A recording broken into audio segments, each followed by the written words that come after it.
Hello and welcome to Season 4, Episode 13 of The Dive. I am Kobe, joined by Azael and MarkZ for yet another episode of The Dive pre-finals. Hello. Yeah, another pre-finals. They've all been pre-finals, huh? Exactly. Yet another one that's pre-finals.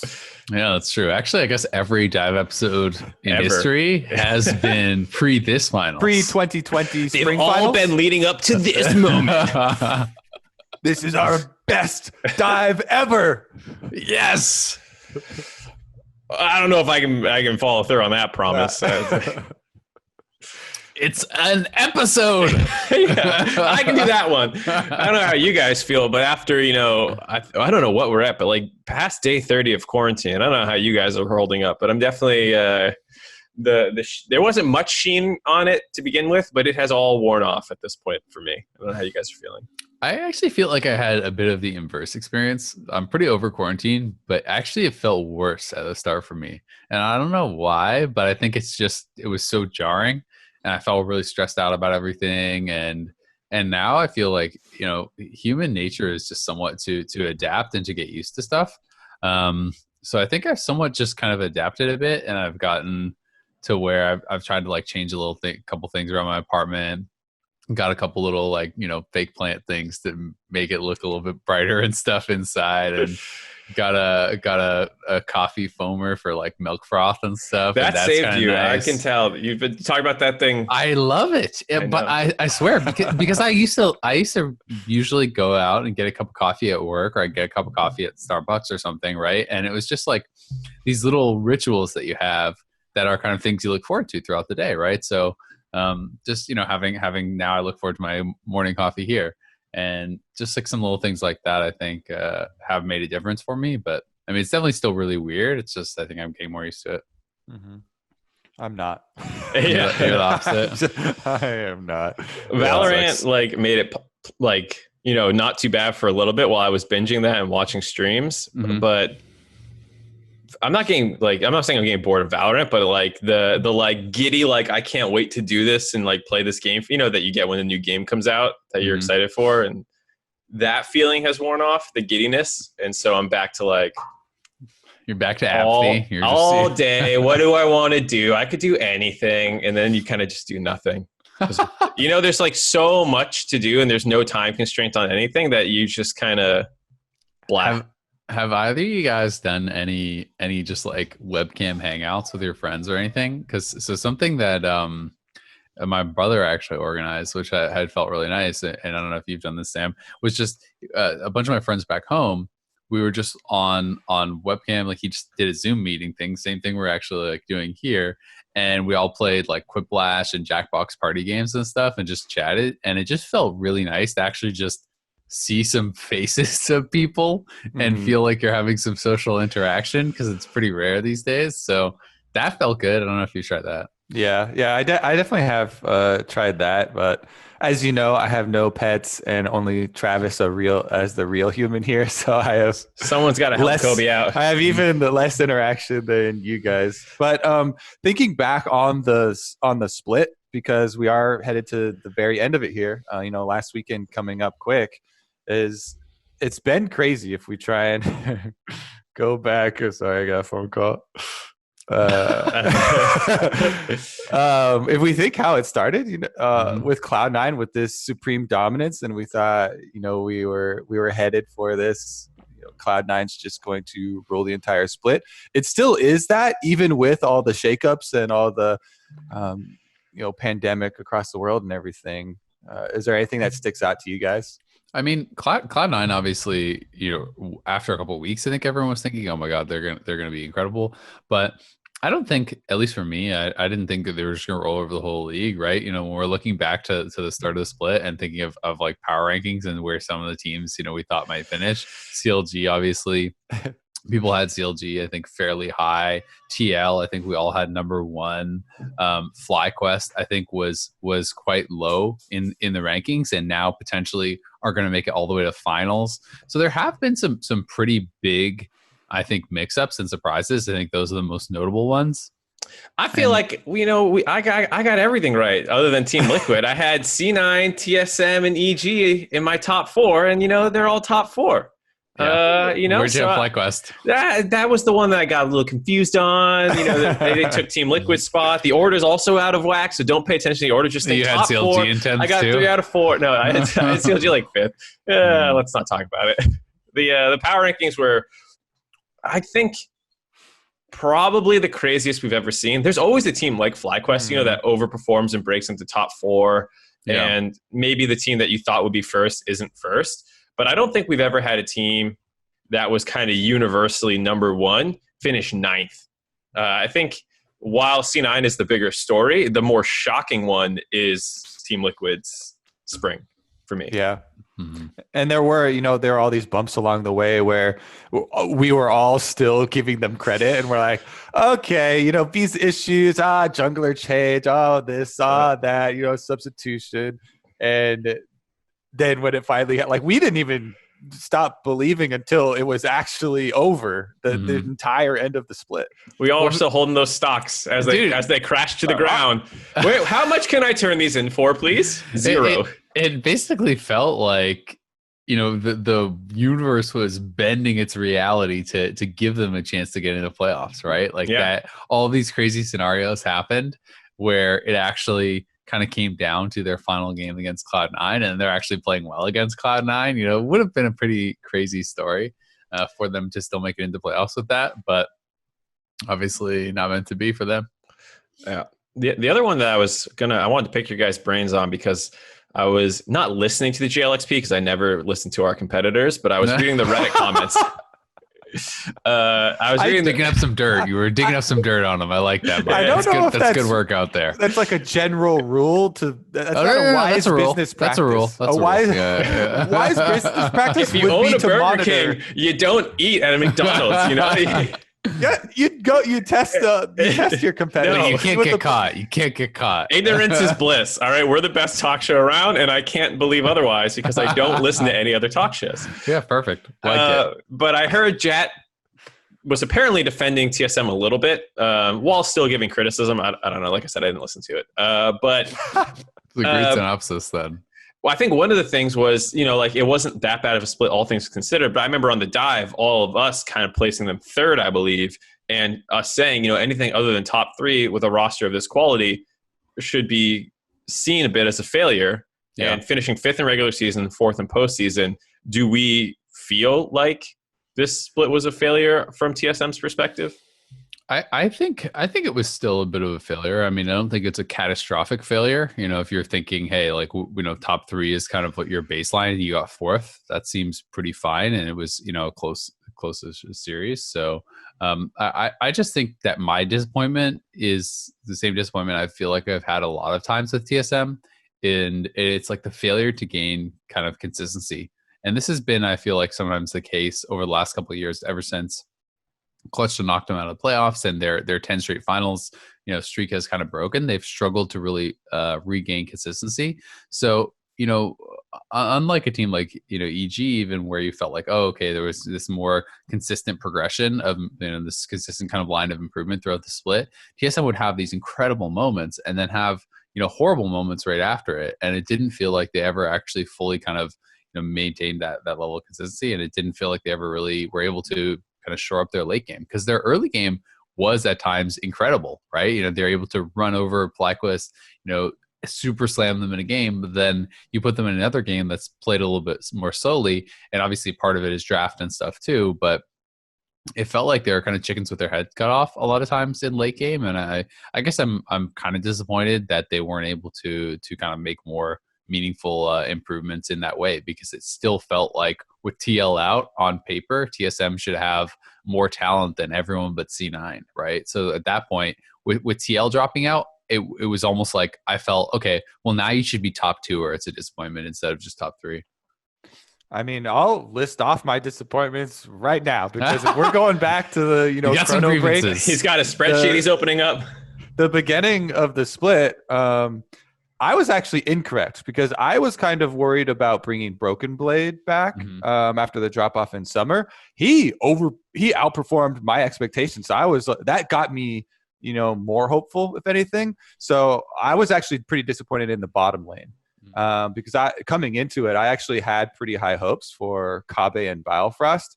I thought that, Biofrost has been such a strong and versatile support, being lane dominant with different AD carries, that maybe he would be able to spice it up with Kabe, who is more known for late game and for team fighting, and then they'd have kind of best of both worlds. But the bottom lane did seem kind of lacking for TSM, and just in general for the split. Then obviously their mid game transitions, it's kind of crazy, and Mark talked about it so much about the gold graphs of what it has done to his brain to look at these TSM games. And if you combine that with the drafts, you're like, okay, yeah, they even said on TSM Legends they're focusing on early game. They want to be this very proactive team and create these leads, and they did that. They draft a lot of strong lanes. In the regular season they drafted strong junglers for Dardoch, strong duelists. In the series they ended up with a lot of Sejuani and that type of stuff. But your mid game, they would get these 10,000 gold leads and be unable to perform the most crucial part of a team that is saying that they want to be an early and proactive team. The most crucial part is that transition to finish it off. And that's why we see a lot of teams abandon that style, because they can't pull that off, and they just say, okay, we're going to take it easier then. We'll just draft some hard engage, some regular team fight, and go for the scaling option. But they were unable to ever overcome that hurdle.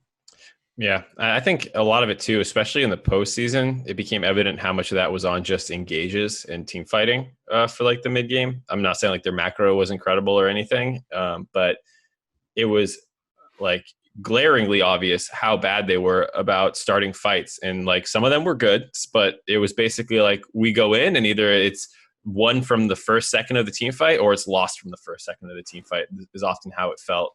Where sometimes you watch team fights and you're not quite sure who's going to come out on top. Every time I watched their team fights, I felt like, like Dardoch was 2,000 units ahead, or the entire team is on top of one target at the same time and they're instantly 4v5 or 5v4 and going to win the team fight. And it just felt like there was very little nuance. And like I've been in those kind of like teams before where you don't all see the game correctly and the communication is not great. So you're like, go, go, go. And so like, the jungler's like, all right, they said go. So flash EQ. And it's like, no, that's not what I meant. I meant blah, blah, blah, blah. And then, in post game, you break it down, but no one's, I don't know. I'm trying to think of like why their engages would be so bad with such a, in theory, talented roster. I mean, I think communication is largely the issue there, right? Like I think you nailed it. It's not as though, these people are incapable of pulling off the type of engage. They're clearly just not understanding what type of engage to go for, or, what tools their teammates maybe have to then close the gap if they dive deep and in these types of things, right? We saw that in a number of times where Dardoch, I think you were actually casting this game and talking about it, Kobe. There was one that I was remembering where Dardoch was playing Jarvan and, he kind of like EQs in and he throws down his ult, and you're talking about, he was clearly too far. Why didn't he just drop the Cataclysm wall and walk away? And it's the idea of like, well, if you're expecting your teammates to be able to get there and drop, their AoE over top of that, then it's okay to give your life if you're giving your life to kill their carries. But if that never happens, then obviously it's a failure. And that doesn't mean it's necessarily a failure of his teammates or of him. We don't really know where that breakdown happened, but very clearly there was a lot of those types of things that, were happening for TSM. One thing we are going to be doing a little bit different this week. So we're not going to do Report and Honor every week. We've been reading some of the feedback and keeping track of what you guys have been talking about. A lot of people seem to really love Report and Honor, but there's also becoming, I think, a more vocal group who doesn't like Report and Honor. So we're going to try to just make it not a regular scheduled thing every episode. And if we feel like we have one that's like really good or something that we want to talk about, then obviously we can just broach those topics, using that. But we're not going to do it every single week because we agree sometimes we don't have the best ones. And I think it's not worth doing if we don't have great topics to bring up. So quality over quantity is our stance. But another segment that people really liked was when we would go into the new patch that's not even on Pro Play. So we're going to deviate a little bit from Pro Play here, but we've had a lot of extra time to play games. And even if you're playing Valorant, you can also still play not League. Possible. Yeah, I know Mark has over-indexed on Valorant rather than the League. But me and Azael still getting in there. And actually 10.8 has a lot of changes, and they're systemic changes to jungle, to solo kill experience. And it's taken me a little bit to think about it. And I know I talked to Freak a little bit, and he was saying like the actual values, even though it looks like, I'll say the exact change I'm talking about. Solo kills got a 20% boost in experience that they give from levels 1 to 6. And then 7 and 8, it's reduced to 10%. And they reduced assisted kills. So again, I think they were talking about it being aimed at the jungle because they want junglers to be more farm oriented early. That's where most people have frustration with the role, and why jungle is the most flamed roles, because you're ganking people's lanes, they get pissed. So that's kind of the intent. Freak was saying that the actual experience of that early 20% of a kill isn't that much. It's like a minion or two. So while the 20% looks like a really big number, it might not move the needle a huge amount. It still is a real change. And I think it's also going to have these ramifications on bottom lane, because those are always assisted kills when you have support AD carry kills. So I think it's another way of also slightly adjusting the top to bottom of the map balance. And then, of course, mid lane just always gets these side buffs because they get to benefit from any of those types of changes. What do you think about those? Do you think they'll actually have a big impact, or maybe the number won't be as small because they're also adding in that movement speed boost in the same level? They call it pity zooms. Yeah, pity zooms. When you die early, you get speed to get right back out there. So if the other guy didn't get as much experience for killing you, you get some experience for getting back quicker, so you don't miss the minions. It's weird. I've got to say, I'm not a fan of changes that adjust the time from base stuff early on, because that's something that like just is such a feeling of, do I have time to push this out or not? Because there are times in the game, especially if you're not playing TP, right, where if you think that you can like push it out and you actually can't fully push it out, say the jungler comes or whatever and gets frozen on you, you can actually get behind from killing them, right? Because then you have to base and the wave's frozen and whatever. So that's gonna be interesting. I don't know realistically how much of a difference it's gonna make when solo kill experience is only between 1 and 6. Like, unless you're super trashing your opponent, maybe that happens one time, right? So you get like one extra, kind of little boost of experience. There are games, of course, where you get multiple solo kills pre-6, but that's like pretty extreme. You get to 6 pretty fast, and I just don't think that's going to have like that big a difference. As far as the assisted kill stuff, that does feel more like a bot lane thing to me, like you were talking about, where again, maybe you're getting multiple kills there.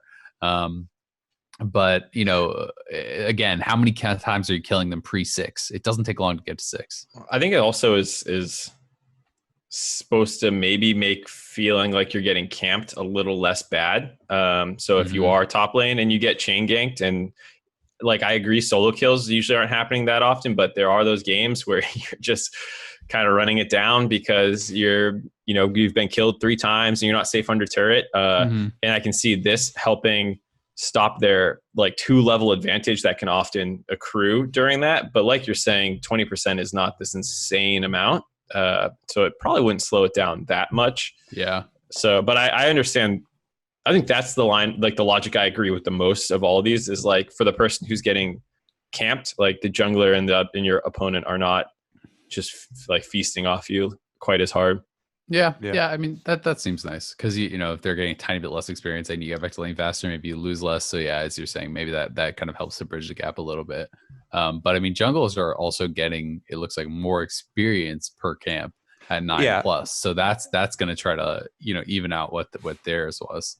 Yeah, it is. It's a bit later, and I'm always kind of wary of the later buffs to experience for the jungle, because you generally want to be doing a lot of stuff with your team with the way that the game is now, with multiple Rift Heralds coming up, dragons stacking being a thing. There's a lot to be gained for going for objectives and rather than power farming. But I'm like, anytime I see stuff like this, I'm like, all right, Karthus is a bit better. Every one of these little patches keep farming. Actually, I was really excited. I don't know if there's anything you're excited to test on this. My theory crafting was combining these experience changes with a champion buff that they put in, Evelyn, because I've always loved playing Evelyn. It's just whenever you go full AP Lich Bane Evelyn, one-shotting people is extremely satisfying. And these buffs will help her because she is more of a farm to 6 jungler. You can still do stuff early, but she is more oriented that way than a lot of the other popular junglers. And with the squishing on experience for assisted kills pre-6, you should be a little bit more of a beneficiary. Plus, the buff to Evelyn, even though it only says 5 damage on your Q, you cast it 3 times, so that's 15 damage. Early on, yeah, there you go. Boom! That's my engineering degree at work. That's all you're gonna get. But 15 damage on this ability like that really does speed up the clear. So that's what I'm most excited to test. There's also the 50% more healing when below 30% max health on all the jungle items now. So Evelyn and some other people who can get a little low while clearing, it feels like you'll still be, I think if I had to guess their idea, it's like you still want to be threatened when trying to clear at low health to an invade, but the jungle camps are less likely to push you out of the jungle themselves. So funnily enough, Evelyn's actually really healthy. Because you do talisman and there are all these tricks to tag camps as you're walking by. Keep running away. Yeah. And her passive, is going to regenerate her. For Evelyn players like me and Graves players like me and all those range champs who have all those tricks who just stand there and press Q and look around the minimap or whatever, this is a great buff for us. What I was going to say was my initial thought was, what junglers do the dangerous early clears? And I was thinking of Mundo. You ever do the Mundo W start with Talisman, Kobe? And when you're doing the full camp clear on the bot side, it's getting pretty dicey by the end of that clear. You're out of pots, you have no smite, you're at like 50 health. You're like, so I may or may not have died to raptors in my life on Mundo. So I mean, for stuff like that, I'm like, damn, that actually sounds pretty strong. Champions like Olaf, it makes it so like you're even more invulnerable. It's kind of interesting because then it's almost like if you're not health gated at all, mana gating becomes more important. So it also makes me think like, hey, does this help like Garen jungle at all? Probably not, because Garen jungle seems pretty trash. But like champions that can just clear forever without having any mana issues, So here's the things why I wasn't really inspired by the health changes. I'd say they would mainly help out these wacky, just for fun junglers like Talon and stuff that we've tried before, where you're actually going to die on the jungle camps you're trying to clear. Pretty much all popular junglers have developed really good, strong ways of being very efficient early and might not need it. But like I said, they have been making a lot of changes for these fringe junglers of just, people who just want to jump in there. So maybe it helps out them more. Plus, you can alter your gameplay a bit, even if you are playing a standard jungler. Like, even if you're Warwick, you will probably be going for your ganks more first rather than farming first and then ganking. You go for a full health gank, then you can retreat to your jungle when you're super low. Even if I'm at like 10% now, I can we'll test it, but maybe I'll feel comfortable actually healing in my jungle, depending on how powerful all this turns out to be, and you can retreat to safety. I also wonder, like, I've been playing a lot of Kindred lately, and I wonder, mostly I'll do like buff Gromp, right, and then gank or go invade or do something. And obviously if there's no opportunities, then you fall back to farming. But like doing Raptors early, you lose so much health on Kindred, and maybe it's opening up different paths like that, where it's actually like, okay, yeah, you're gonna get low, but you actually just don't use your potions, and you can like full clear Krugs and Raptors and red or whatever, and then go to the other side, and then you start popping potions and use your smite. Because if you can actually like maintain health below that amount, like it's like, oh, once you hit 30%, you're not going to get lower, then you don't actually have to use any regen or anything until you're preparing to then fight. So could be interesting. I've also been, I don't know, did you buy Eternals, Kobe? Do you like Eternals? No. Okay, so you're not So I'm gonna be honest, I saw that, I was into like, that's not for me. So I know everyone hates Eternals. Well, I don't know about everyone, but a lot of people seem to hate Eternals. And I got it because I just like the little obscure stats, and I like progression. It's one of the things that I've always loved about RPGs. But honestly, the only thing I want from Eternals, I don't really care about it tracking my numbers. I want the upgraded mastery emote, right? You know, because if you complete a full set or whatever, you get the level 7 mastery. But goddamn, some of the Eternals are so random and so hard to actually get, to actually like fully complete. Like for example, with Kindred, one of the Eternals is you have to get killing blows with your E proc, right? And so you have to get a ton of killing blows with your E proc. I had a game yesterday where I got like 9 marks, I had 12 kills. I got 0 kills with my E. 0. I'm gonna make an A progression here. It's like some of these are random. There's Kindreds are people you save with your ult, so that's like pretty standard. That just happens. Marks you collect, pretty standard, just happens. And then kills with mounting dread. It has to be the actual E proc gets the killing blow. And I'm just like, this is gonna take me forever. Can you how much can you abuse these? Can you and I load into a game? Nope. You can't do it in bot games or anything. It has to be like real match-made games. Yeah, match-made. Okay. Yeah. But good luck. It's still kind of fun. I like the Bard ones more. I've been playing a lot of Bard still too. Anything new you've been playing lately, Kobe? No, Evelyn's just on my list. I've been playing the same stuff on 10-7. I want to save up enough points for Viper. That's what I want. I really want to play. Actually, that's my contract. I have contract on Viper right now. I bought Raze and Cypher first. I bought Raze and Breach. I like Breach, but I want Viper now. Phoenix one trick. All right, playoffs. We're coming up on the finals weekend. We have the championship qualifier, and then obviously the finals are going to be after that. So Saturday will be EG versus FlyQuest to decide who gets the privilege of fighting off against Cloud9 in that finals on Sunday. And, how do you guys feel that this is going to go? I mean, obviously last time EG came in on top, but it's the elephant in the room is, well, this time it'd be with Solo. We assumed Solo was going to be the starter, from the beginning of the series to the end. He has been playing well. And, how much do you think this kind of pushes the needle on this matchup? I think it's pretty massively different. And I think you can almost just look at the TSM series that FlyQuest just played to understand why. I think Broken Blade had a much tougher time with Solo. I thought his champion pool changed that entire matchup with the GP counterpick into Aatrox and being able to play that. There are a number of things in the draft that were obviously going to change after the salty run back failure. But I do think, you saw a changing of priorities because of matchups, as well as the fact that Solo is a lot better of a laner, in my opinion. And so while Kumo is not Broken Blade, this big win condition for EG, I still think you can see some trickier matchups come out, and as well as rely on Solo to get more leads than Viper gets pre-15.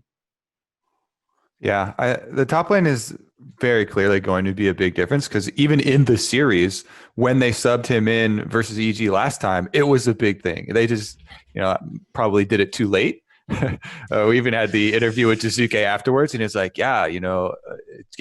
the last game was a lot more difficult there when they put in Solo, because we had pressure on top side and we had to, change the way that they were playing. So I'm super excited for the rematch, even though it was pretty clear EG victory last time. I think FlyQuest have been gaining power. They've been gaining power this entire split, it feels like, ever since adding Ignar and Power of Evil.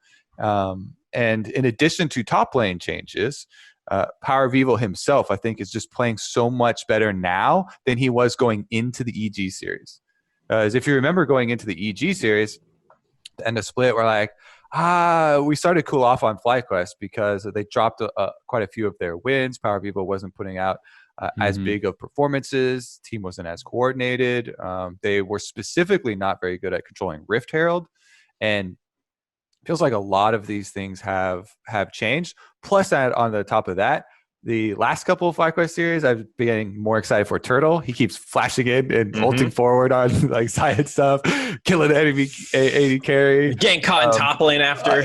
Exactly. A lot of the times, then afterwards, you're like, wait, he didn't have his flash. He got caught afterwards. That seems like an easier fix than, we need to get these, big plays once again. So if you make the small adjustment, all right, don't find that minion wave after you style on him. I think FlyQuest definitely looking good, and I honestly might even be tipping the scales to favor them in the second half of the matchup. Yeah, because while the first time they played it was 3-1 EG, even in some of their losses in that series, it was actually pretty close. I remember one game in particular where FlyQuest was actually in a really good situation, and they just like forced this random Baron, all died, lost Baron, and then it's like, well, shit. Go next. I guess we lost. So it's not as though they, I felt like it was closer than the series score indicated, right? It felt like a very evenly matched series, and yeah, the question to me really is, did Power of Evil play so much better against TSM and Golden Guardians because he is more comfortable against those players, or did Power of Evil play better because Power of Evil is in better form right now and playing better, right? Because obviously he did struggle more against Shizuke. Against Golden Guardians, he had a 40 KDA. He was 21, 1, and 19. That is just nuts. And even against TSM, it obviously wasn't nearly that extreme, but still nearly a 10 KDA. He was 26, 10, and 22. So, he was a monster in both of those series. But Shizuke plays somewhat differently, and we talk about how Shizuke likes to play more aggressively in lane. So, there is some thought process of how much is the player, how much is your own performance, and is Power of Evil going to be, as comfortable playing against Shizuke? I think it's also worth noting that I think he actually played pretty well against Shizuke in their actual series. They sent a lot of ganks his way in the first 2 games. They were actually able to kill him and set him behind. FlyQuest, low-key, has a really good early game. They won 4 out of their 5 early games versus TSM, this team that we're saying in general is a good early game team. They slapped Golden Guardians around, like you're saying, and they won their early games for the most part against EG as well. And we're talking about adding another element with Solo being a little bit better in the top lane. I actually feel like more of the impetus to adapt to that series almost is on EG in some ways. Because FlyQuest, like I said, Bang was really, really good. Svenskeren was really, really good. Sorry. Hey, buddy. They were all playing quite well, and like you said, one game got away. Then they made the substitution. They won. Then the 4th game was that kind of unfortunate one with a lot of pauses. So like I look at that series and I go, I think kind of like Kobe, I'm actually leaning a little bit more towards FlyQuest if EG doesn't show us a little bit more, because I actually was impressed even with PoE and Santorin in that set. It's gonna be really exciting, man, because I know Prawley was talking about on the analyst desk the other day. I believe it was him, excuse me if I have it wrong, but I'm pretty sure it was him saying that he thought EG was, the favorite to just be going straight back to the finals, basically, right? And this was even before TSM had been knocked out. So, I think a lot of people are still pretty high on EG because they have been looking good. But yeah, I agree. I mean, I do think that FlyQuest, when you're taking consideration how close the previous series was, and the fact that they have looked, I think, a lot better with Solo, and it looks like they're still continuing to make improvements, over the last couple series, that would lead you to believe it's going to be really, really tight. I still am maybe slightly favoring EG because I just feel like Shizuke is such a game changer, and I do think that EG has the better bot lane, and I think that is a really, really big deal. I do think that Bang and Azael have been playing very well, and assuming mid lane is fairly evenly matched and you can't blow open topside, like Solo I think is a really good laner, but I don't know that FlyQuest are gonna fully commit to playing through him and trying to just like blow up Kumo. And honestly, Kumo has been pretty good at just kind of holding even anyway in the last couple weeks. So if it does come to late game, if it does come to team fight time, I kind of favor EG. Like that feels like that's the kind of bigger gap maybe is down in bot lane, because I think Bang has been really good throughout the entire split. He was obviously all pro selected, and Svenskeren and Santorin feel like fairly evenly matched, but maybe somewhat different strengths. but EG feels, fairly unique in that they're somewhat difficult to prepare for, I think, with how Jizuke plays. And I think they have a really good consistency in late game, thanks to Bang. Yeah, I think the bot lane stuff will be where I'm really interested as well to see what develops, because I feel like Ignar's gotten a little bit crazier as playoffs has gone on. Like he's back to the early season Ignar. Yeah, he's playing on Blitzcrank and all this crazy stuff, and I feel like Pyke and like the Syndra Pyke bot lane was definitely all right, we'll see if you play that when it's not Golden Guardians. But in general, like Azael is kind of on protect Bang duty and not given too much. Doesn't feel like he has that much freedom to pick what he wants, whereas Ignar is totally unlocked in playoffs, and I think that's going to be an interesting back and forth in bot lane. I think it's kind of both a Azael thing and a Bang thing for them to have him play more defensive supports though. So I don't see a change in the play style of either of the bot lanes, and that's why I'm excited for them to go head to head with Turtle very clearly being more offensive, and Ignar has always been an aggressive and offensive support looking for engages. One of the things that was really big for last series was obviously the Rakan, and everyone was like, oh my God, ban the Rakan, steal the Rakan, don't let him have Rakan. I do want to see, and I think that they will, EG, ban that away, just so we could see how good is Ignar going to be on the Blitzcrank or the Pyke or, what other Leona even for these engaged supports, because Rakan is a pretty unique engaged support. The speed in that champion and the ability to disengage after going for your first engage. I mean, he was rushing double stopwatches, Zhonya's completed and getting another stopwatch so that he could buy so much time, and he would make these engages that are even 2 seconds ahead of the rest of the team. And he's got 2 stopwatches. He's like, I didn't make a mistake. Joke's on you. And I just thought that was so cool. So I want to see, what other stuff this guy has, because he's always been one of the most fun to watch. Everyone's going to reference the Fervor Leona. He likes trying this type of stuff.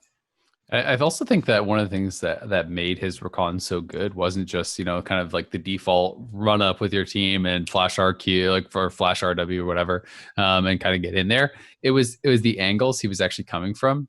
He felt very comfortable to actually play in fog and go into the enemy jungle and be sitting in these situations where if he actually got caught, it would be pretty dangerous, but he, has faith in his ability to actually escape, utilizing Rakan's kit, obviously. But he would go in and W over a wall and be sitting in the tri-brush behind the enemy team when they then funnel in for Dragon, and he can gauge over the wall and things like that. And, that is something that's really interesting and very difficult to play against, because it makes your opponent have to rethink how they are playing team fights. Right? If you're always worried about where this guy is and which angle he's going to be coming from, all of a sudden, your front to back formation kind of doesn't feel as safe if you think the Rakan could be behind you and, about to jump on your AD. So I do think it's really cool when you can see players kind of almost like bend the rules or break the rules a little bit with how they're playing and make people react differently. So it's like you're having to react to the player, not the champion, almost instead of, vice versa, where a lot of people say they try to not think about who's playing it and they just try to think about what this champion does. I feel like with Ignar, you have to think about what Ignar does a little bit more than sometimes just what the champion normally does. Yeah. I always thought that advice was really funny of the turn nameplates off. And I'm like, well, as long as you can control your analysis, then having more information should theoretically always be better. Yeah. And if I can correctly profile you as a player and I know what Azael thinks, then I should be able to use that to my advantage. The difficulty... Azael thinks he wants the farm. Yeah. Azael's going to split push. I got this one.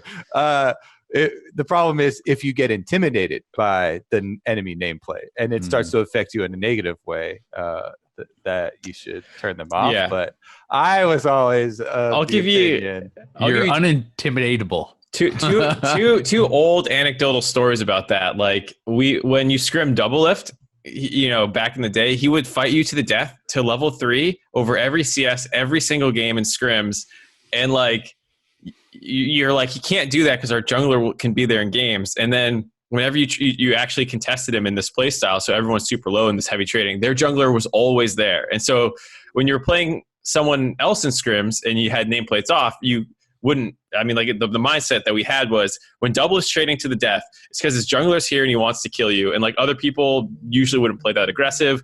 Another one was Lemon Nation. He would clear your vision in the bot river and then just sit there. And you didn't know if he was going to your jungle to ward or if he was like actually just sitting in lane. And so he would farm Morgana bindings and thresh hooks from this spot, and or he would be in your jungle and your jungler would get really mad because he'd be like, why don't you come and follow into my jungle in case he's here? And it's like, because if I do that, I leave my bot laner 1v2. And like there's some players who have like these tendencies that you shouldn't turn nameplates off. I mean, you know who you're playing against anyways, so it's not like a huge difference, but I don't know.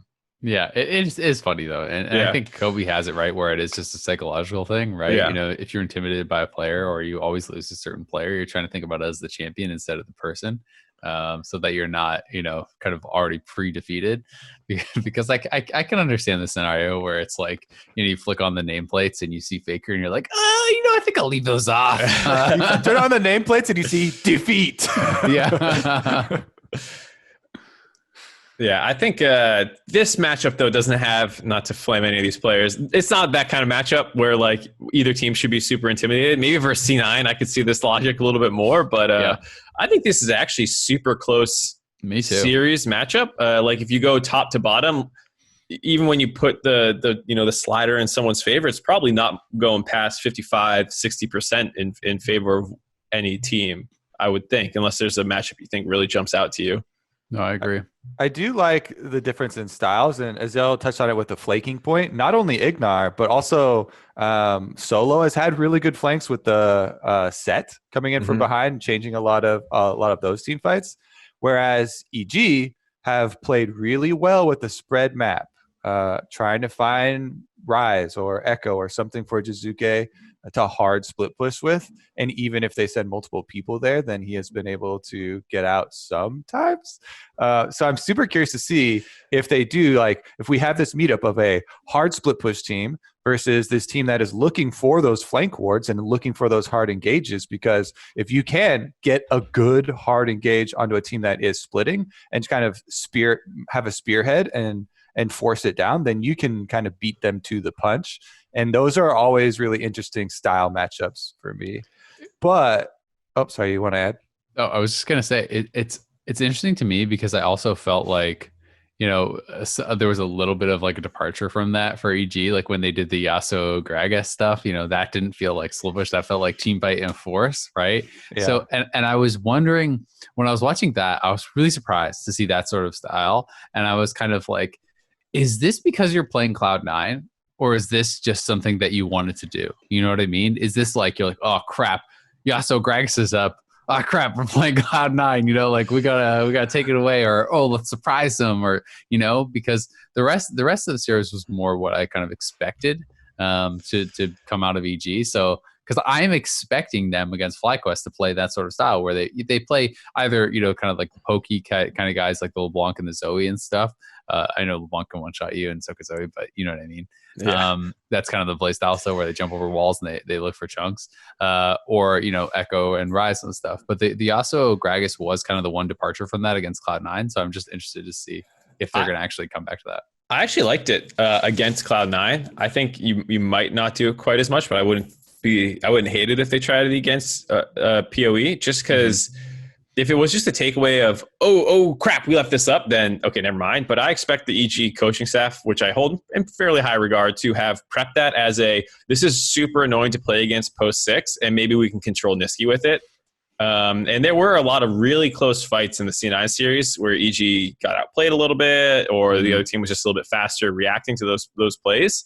Like they hit 6 with the Nocturne or whatever when he came after Jizuke got early 6. So like those are some situations where I could see also against FlyQuest if PoE's popping off and you just want to give them a tough look. Like that's a really annoying. You always hear mid laners talk about it. Like I need to play a mid laner with a dash like Corki or Izzy or something to try and run away from the inevitable Gragas flash R ganks coming at me and stuff like that. Mm-hmm. It is interesting because, you know, I do think it was good. It's like a good attempt, but at the same time, when I think about that game, it felt like the pre-6 Nocturne had more pressure mid than the Gragas paired with his Yasuo, right? Yeah. And that was concerning for me because it just doesn't seem like FlyQuest's playstyle, or Santorin maybe in particular, his playstyle to, forgo farming and getting vision and doing all these things and just be like, well, I'll be mid and then I'll be mid again 30 seconds later. And then I'll probably do one camp and then I'll be mid again, and it feels more like sometimes that's kind of those types of play styles when you draft right around this, like, Elise Renekton, Gragas Yasuo, these types of duos that you're expected to really kind of go at one lane hard. It just doesn't feel like Santorin to me. And I haven't really seen, maybe I'm forgetting some games, but it doesn't feel like we really see that from him. Yeah, I thought he had a good Olaf game to end out the series. No, I mean, he's had lots of great games. I just mean more the, like, you picked this combo. They know you're going there. You know you're going there. And that's all you're going to do. And you have to execute on it, And that's kind of how I see Gragas Yasuo and Elise Renekton and that type of stuff. Yeah. I mean, it makes sense. Santorin's a really smart player who's really good about being efficient in things. And when you have those kind of hard focus strategies, like you're saying, that does kind of linearize your make it more linear. Yeah. No, I like my version better. It sounds smarter. Linearize and unintimidatable. Yeah. We're out here making words, all right? Raise your hand. Which word do you like more? Yeah, leave a comment below in which word. Which hand you raised. Yeah, it doesn't suit Santorin's strengths, I would say. All right, what about this then? Which one of these two teams, if we think this is going to be pretty close, are going to have the better chance at taking down Cloud9? Is it a repeat for EG? Because it seemed like a pretty sound victory for C9, and then it's hard to think, okay, they're easily going to be able to make these changes to win. Of course, it's hard to come up with a scenario where anyone beats Cloud9. And maybe it is recency bias, but I am also kind of leaning a bit towards Cloud9 right now. Or I mean, FlyQuest. Yeah, okay. I'm leaning really heavily towards Cloud9. I would be like, wow, Kobe, going out on a limb there, sort of leaning towards Cloud9. Yeah. It's kind of interesting. I mean, it's tough to say, right? I think C9 is gonna be a heavy favorite, regardless of who goes through.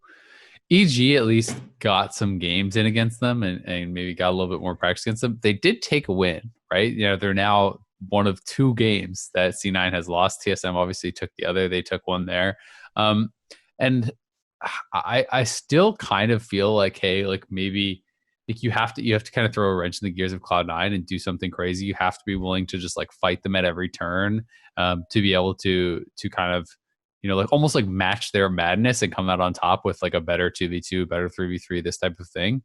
And I feel like EG is maybe still better suited to do that, because I do think that, when you look at Blabber and like who's more likely to like kind of match that Blabber play style, is it Santorin or Svenskeren? I think it's Svenskeren. I think he can kind of like go head to head with him in that way. I do think that Jizuke likewise can be that kind of like madman to try to go at Niski. Obviously it's tough to say that because they're coming off of a 3-1 loss where, they got slapped pretty hard, but I just think Cloud9's that good. And I think that, out of the two teams, which one is going to be the more creative, more surprising, more aggressive? I think it's probably EG. So I still feel like EG might have a better chance, but I don't know. Yeah, I largely agree with everything you said. So I'll try and devil's advocate a little bit. I think EG's strengths kind of match C9's to the degree where, sometimes when two teams play mostly through mid, have bot lanes that are good but are not the focal points, and then you just have a better top laner who can also do things, which is kind of the case with C9. Like, I don't know where your advantage is really coming from, other than for 5 games we were able to win the mid jungle 2v2 against a team that all split long has been better. Like, that's just not a compelling. It can be a little hard to get behind that. So like, at least for FlyQuest, I'm like, well, Ignar has these crazy picks in the bot lane, and Santorin can't go toe-to-toe with Blabber probably in raw aggressiveness. He is really smart. Maybe he can just neutralize him a little bit more, and you have a better top laner. And so like, that would kind of be my pitch for EG, for FlyQuest. It would be, you can play a little bit more around bot lane. You can be a little bit weirder with your picks and bring something to the table in a lane that for the most part, C9 actually plays super standard through bot lane. It's really their solo laners that get crazy. Their jungler is even Blabber plays Gragas every game if he can, or the same 4 champions. So in that sense, if you can make it about some other part of the map, maybe that actually works better.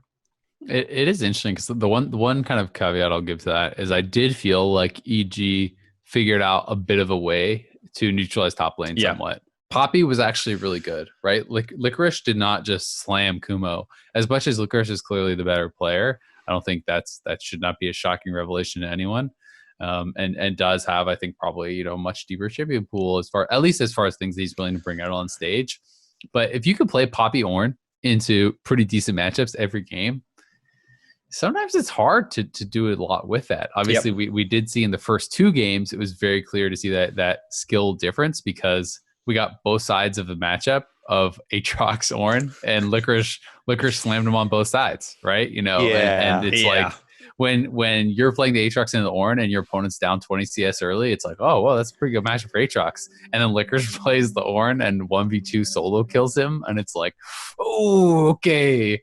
But Poppy looked pretty solid, right? Like, Licorice was kind of talking about it in the interview after, and he saw it as like, basically Poppy just can't die. Right. And it wasn't that Poppy was going to kill him or dominate the matchup or anything. It was just that Poppy played well, like is unkillable and you can't punish it type of thing. But I did feel like it shut him down maybe a little bit more than he was leading on, at least because those Aatrox games that he had, were not like dominant games, no like whatsoever really against Poppy. Kobe, where do you land? Did I sway you at all, or were you team EG? I was FlyQuest. Okay. Yeah. I want to see something new. And so there's probably part of that to it. Also, Cloud9 didn't choose FlyQuest for a reason. Obviously everyone was like, why are they choosing 100 Thieves? And then Reaper's like, oh, they're easier to beat. Whoa. Good choice. But you also have to remember they weren't able to choose EG, right? That's true, but it does say something. It does. But also when Cloud9 was asked who they thought would come back up, they said the only team they've been impressed by is EG. And so they thought that even prior to the TSM FlyQuest launch, shit. They were expecting. Someone delete that interview because that goes really against the points. Yeah. But it's so hard to know, right? And obviously, we're setting up these things like if this happens and this happens and this happens and this happens and this happens and then that guy doesn't play well, then I'd still have a 90% chance to win. Yeah, exactly. But, we are setting up a bit of a David versus Goliath. And this is, I want to say, I'm trying to think. I mean, we have had 3-0s in finals and stuff, but this has been like the most one-sided I feel like a split has been that I can really remember. There may be one that you guys can kind of pull out that is like, no, you forgot about this. But I know, a couple of years ago we had obviously, TL 3-0ing Echo Fox in finals and things like this and 100 Thieves, right? And kind of these one-sided matchups. But going into playoffs, it didn't feel like as much like that. And Cloud9 has just felt so clearly the favorite, all split long. And, maybe it does just come down to like, can they play their game, right? It's a bit of a mental thing maybe because none of these guys have won a championship in NA before. Cloud9 has not won one since 2014. So there is going to be a bit of that history and kind of riding in the back of your mind and the importance of it and how badly you want to win. So, maybe as your opponent, you're kind of hoping that gets into their head a little bit. Yeah. No, I mean, this is for sure the most lopsided heading into finals. Cloud9 have only lost 2 games all year. Yeah. So that's pretty good a resume. I was going quickly through like some of the other most dominant teams, like 2013 summer C9, where they like dropped maybe 3 games all year long. Yeah. Was it? It was all split long. So like they were super dominant, but Team Vulcan back then with your boy Smithy was 20-8. So like they weren't that far behind. That they didn't meet in finals. It was TSM and stuff, and so I think you could look at that and say, okay, it's probably C9's going to win, but it felt at least like, well, TSM won the previous split. They won spring that year. And then I was looking at summer for 2016 TSM when they were 17-1 as well. But that was best of 3s and they dropped more games and stuff. So yeah, I think this is probably the largest favorite for a finals we've ever seen? All right. Well, we jumped right into Twitter questions then, because we've got a practice tool Twitter question here from Alex Lindblom. Honestly, trying to come up with ways to beat Cloud9, maybe it would be useful to use this. And they ask, hashtag the dive wall, do you guys think that Chrono Break would be a viable tool for teams to use to set up certain scenarios and then practice the same scenario, rewinding it? I would say, first of all, if you could easily do that, that'd be great. I know that it does take a decent amount of time and it is fairly difficult to do it, but let's theoretically say it's decently easy to do it and everybody's training up to beat Cloud9 and trying to set up these scenarios. I kind of like that idea of saying, oh, if I would have done this and played it out differently, then I would have actually won this skirmish, and then we could have gotten the Baron or something like that, and being able to actually do it. I think I would love if this was possible. As a former coach, that was my number one thing. I always kind of bemoan the fact that, like, for league teams, you practice league unlike anything else in the world. No one practices stuff like this. You'd never just play a full game of anything, or like, hey, I'm going to learn Mozart. Let me go just Dota practice. 2. No, what? Dota 2. I mean, okay, so like aside for other like some esports, you do this, and even some other esports have save states that you can actually go to and load into. So it is actually even in esports a somewhat smaller subsection of practice. Like, really, like what have save states that you can actually fully do? Almost every esport that I can think of, that's like tier 1 type esports or the big ones that I know of, all do scrims like this. Yeah, so most do scrims, but like for individual practice and stuff like that, you can say, let's work on this specifically and actually go into a game and practice that, which is pretty limited in league. So for Melee, let's say, I can say, I want to work on this setup and this combo and do this. And like, you can actually go and just keep doing that over and over. You can't say, I want to practice Baron setups. Or like in CSGO, if you're like, hey, let's practice our A executes or something, like it's a lot easier to get reps in that situation. League and Dota are basically, and maybe CSGO, or not CSGO, StarCraft are some of the most difficult things to practice, because your power changes throughout the game, right? That is the biggest difference between these other things, where it's like, okay, in Counter-Strike, you all have an equal amount of power. Like, well, there's economy, right? You have but money. Assuming you can buy that round, exactly. It's the same round every single time. Yeah, exactly. Whereas the difference comes in with StarCraft and RPGs and MOBAs and stuff is that if I've killed you 6 times and have X items and have Y vision and whatever, like these variables change much more than in other games, right? Tom Brady doesn't grow a foot taller every time he throws a touchdown, right? It's like, that's the equivalent of the MOBA. How can you sack Tom Brady? He's 500 pounds now, but just as fast, like you had to sack him in the first quarter because now he's now 11 foot tall and 500 pounds. Yeah, exactly. So to that point, like, this is not how people realistically want to practice. It is the reality of some esports, not just league, but it's a pretty limited amount of things where if you want to learn a difficult song, you break it up into chunks. You discretize everything. That's how you learn anything. You don't just go into, I'm going to learn quantum physics. Here, let me just read the textbook. So a tool like Chrono Break is like a coach's dream. This is like, I can't maybe make exactly the scenarios I want. There's going to be difficulties on a technical level. Maybe it's too obtuse to really use right now because the breaks seem pretty long. Maybe you could go into VOD review while chrono breaking or something, but you also have to balance, does the other team want a chrono break here, or is it just us? I would love to have to tackle those problems instead of tackling the ones that I have to tackle right now if I was coaching. I think, sorry, go ahead. No, that's it. I'm just like, this sounds like if this was possible, sign me up so fast. I would love to work on helping make this a reality. Yeah, I agree. I mean, I think that there's the biggest difficulty is that often the most key, like the key part of the game where there's this, huge divergence in either success or failure. Those are things that are difficult to replicate, right? Where you have that Baron attempt, right? Like that Baron throw that people talk about or whatever. It's like, okay, well, that was 25 minutes in the game and all these other things that happened before that. So it's hard to get actually a lot of reps in that situation. People talk about, Callista plus Smite and how it should never really get stolen away.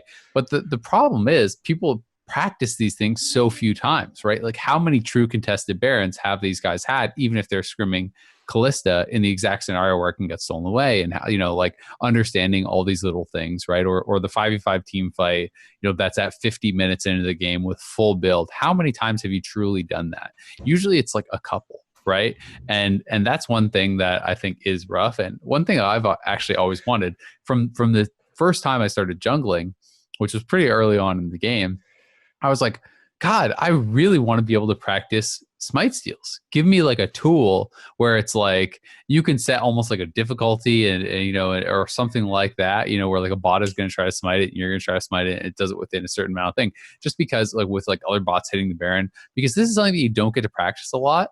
But when you mess it up, it feels so bad because you just can lose the game instantly for your team. And everyone expects you to do it perfectly, even though it's like I've played a lot of jungle lately. How many actual like Baron setup, like full on, 5v5 steal situations have I had?